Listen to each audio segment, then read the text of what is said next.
قال رسول اللہ صلی اللہ علیہ وسلم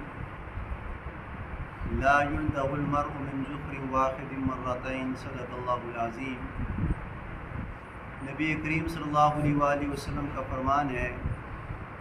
کہ انسان ایک سوراخ سے 2 مرتبہ نہیں ڈسا جاتا، اور اس کا معنی یہ بھی ہے کہ انسان اگر ایک مرتبہ کسی نے دھوکہ دے دیا ہے تو دوبارہ اس راستے سے نہیں جاتا، یہ اس سے اپنا واسطہ توڑ دے گا جس سے اس نے دھوکہ کھایا ہے۔ اس کا شان ورود یہ ہے کہ نبی علیہ السلام کے زمانے میں ایک شخص تھا جس کا نام تھا ابو مزہ۔ وہ نبی علیہ السلام کے خلاف اشعار پڑھا کرتا تھا، یعنی ایسے طنزیہ اشعار پڑھا کرتا تھا جو نبی علیہ السلام کی زندگی پہ نازیبہ گزرتے تھے۔ تو جب بدر کا معرکہ ہوا تو نبی علیہ السلام کے صحابہ نے اس شخص کو گرفتار کر لی جس کا نام ابو مزہ تھا۔ اس نے کہہ دیا کہ آپ نے مجھے گرفتار کیوں کیا؟ تو صحابہ نے کہا کہ آپ نبی علیہ السلام جو ہمارے پیغمبر ہیں، آپ ان کے بارے میں نازیبہ کلمات کہتے ہیں، آپ ایسے الفاظ کرتے ہیں کہ جس سے ہم مسلمانوں کو، صحابہ کو استہزاء پہنچتی ہے، ہمارے اوپر یہ ناگوار ہے، اور جس شان کے بارے میں آپ کرتے ہیں وہ نبی علیہ السلام کو بھی استہزاء پہنچتی ہے آپ کے ان اشعار نازیبہ الفاظ کہنے سے۔ تو صحابہ نے اس کو گرفتار کر لیا۔ جب گرفتار ہوئے تو لوگوں کا ایک وفد آیا اور نبی علیہ السلام کے آس پاس کہنے لگا کہ یہ جو شخص ہے جس کا نام ابو مزہ ہے، آپ اس کو گرفتار کر لیے، آپ اس کو چھوڑ دیں۔ تو نبی علیہ السلام نے فرمایا کہ میرے صحابہ نے اس وجہ سے گرفتار کیا ہے کہ یہ میری شان میں نازیبہ اشعار پڑھتا ہے جس سے مجھے تکلیف ہوتی ہے، اور میرے صحابہ کو بھی وہ ناگوار ہے، ناپسند ہے۔ تو شخصوں نے کہہ دیا کہ آپ ایک مرتبہ اس کو موقع دے دیں، ہم وعدہ کرتے ہیں کہ یہ دوبارہ ایسے طنزیہ اشعار آپ کی شان میں جسارت نہیں کرے گا، دوبارہ یہ کلمات نہیں کہے گا۔ تو نبی علیہ السلام نے صحابہ سے کہہ دی کہ آپ اس کو چھوڑ دیں، جو آپ نے اس کی رسی باندھی ہے، ان کے ہاتھ پاؤں کو باندھا ہے، اس کو چھوڑ دو۔ تو نبی علیہ السلام نے ابو مزہ کو چھوڑ دیا۔ یہ بدر کا واقعہ تھا، لیکن اس کے بعد اسی طرح لگا رہا۔ جب نبی علیہ السلام نے اس کو چھوڑ دیا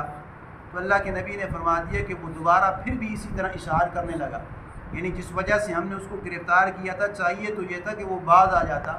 لیکن پھر نبی علیہ السلام کی شان میں نازیبہ گفتگو اور نازیبہ اشعار کہنے لگا، جس سے نبی علیہ السلام کو بھی ناگوار گزری اور نبی علیہ السلام کی صحابہ کو بھی ناگوار گزری۔ پھر ایک وقت ایسا ہے کہ جب یعنی بدر کے بعد احد کا معرکہ ہوا، پھر صحابہ نے موقع پکڑ کر اس کو گرفتار کر لیا، یعنی ایسا موقع آ گیا، پھر اس کو گرفتار کر لیا۔ گرفتار کرنے کے بعد اس کو پکڑ کے باندھ دیا، جکڑ دیا، اور پھر نبی علیہ السلام سے منتیں کرنے لگا کہ آپ اللہ کے محبوب ہیں، ایک مرتبہ مجھ پہ رحم کر دو، اب میں دوبارہ یہ کلمات نہیں کہوں گا۔ تو نبی علیہ السلام نے اس مقام پہ یہ حدیث پڑھی، لا یلدغ المرء من جحر واحد مرتين، کہ مسلمان جو ہے وہ ایک مرتبہ سوراخ سے ڈس جائے تو دوبارہ اس کی طرف پلٹ کے نہیں جاتا۔ ہم نے ایک موقع آپ کو دیا تھا، آپ اس موقع کی پاسداری کرتے۔ آپ نے مجھ سے وعدہ کیا تھا کہ میں آپ کی شان میں ایسے نازیبہ اشعار نہیں پڑھوں گا، ایسے نازیبہ گفتگو نہیں کروں گا، لیکن آپ نے اس کے بعد آپ نے وعدہ خلافی کی ہے۔ تو اللہ کے نبی نے اس موقع پہ فرما دی، لا یلدغ المرء من جحر واحد مرتين، کہ مرد وہی ہے کہ ایک سوراخ سے 2 مرتبہ نہیں ڈسا جاتا۔ اور اس کا مطلب یہ بھی ہے کہ آپ کا کسی بندے کے ساتھ ایسا معاملہ ہے کہ جو آپ کو نقصان دے رہا ہے، پہلے معاملہ معلوم نہیں ہے، لیکن ایک بندہ اس کے ساتھ میوچل ہے، اس کے ساتھ کمبائن ہے، کوئی معاملہ ہے، اب آپ کو معلوم ہو چکا ہے کہ اس نے مجھے نقصان دے دیا ہے۔ اب اگر بعد میں آپ اسی بندے سے کوئی ایگریمنٹ کرتے ہیں، معاملہ کرتے ہیں، تو نبی علیہ السلام نے فرمایا کہ مسلمان بولا بالا نہیں ہوتا، بلکہ اس کو اللہ نے اتنی عقل، فہم و فراست دی ہے کہ وہ یہ سمجھ لیتا کہ مجھے پہلے اس نے نقصان دیا ہے، اب میں اپنے نقصان سے بچنا چاہتا ہوں۔ اگرچہ وہ قسم وعید کر لے، وعدہ کر لے، تو اللہ کے نبی نے فرما دی کہ پھر مسلمان اس کی وعدے پہ نہ جائے، بلکہ ایک سوراخ سے اس کو نقصان پہنچ چکا ہے، ایک مرتبہ اس نے دھوکہ دے دیا ہے، تو بجائے معاملات اس کے ساتھ کرنے کے کسی اور کے ساتھ معاملات کر لے۔ اس لیے اللہ کے نبی نے فرمایا کہ مسلمان نہ دھوکہ کھاتا ہے نہ اس سے دھوکہ ہوتا ہے، لیکن اگر ایک مرتبہ دھوکے کی پاداش میں آ گیا تو پھر کوشش کرنی چاہیے، حتی الوسع کوشش کرنی چاہیے کہ اس بندے کے ساتھ اس کا معاملہ نہ ہو۔ اللہ سے دعا ہے کہ اللہ تعالیٰ میں کامل اتباع نصیب